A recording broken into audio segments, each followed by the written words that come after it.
kind of keeping those companies. Uh, how did you decide, like, okay, this is one I want to keep? Is it that they were just you were a clear number one in that space?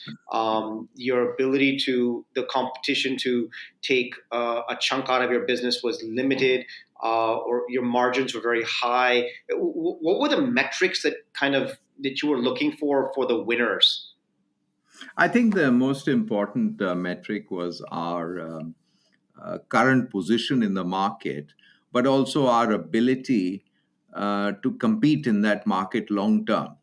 Because it was partly, of course, your current position, but then you had to work out, well, what's going to change in the market in the next 5 years? Now, had a very strong position in most of our core consumer businesses, and we were clear, therefore, that we could compete very strongly in all our key consumer businesses like tea, personal wash, soap, detergents, skincare.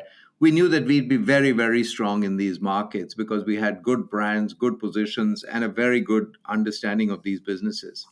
On the other hand, in businesses, as I was saying, nickel catalyst, a fertilizer, these are businesses where we felt long term we would not be able to compete in these businesses because we would have these are very different from our core consumer businesses, and we would have to spread our investments in those areas, which would not be feasible.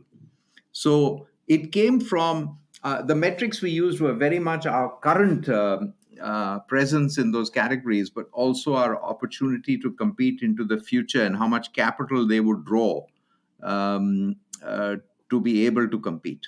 And did you have in mind did you start the exercise with a number of businesses that you would keep, or did you just say, okay, whichever ones are being able to are in a position today of leadership, and we believe we will be able to compete long term in, we're going to keep those businesses irrespective of how many they will be, versus how many we have today? We looked very carefully at our non-core businesses because when I say core non-FMCG, we looked very carefully at those because we said, look, these are businesses that are not central to the company, nor are they central to Unilever outside India.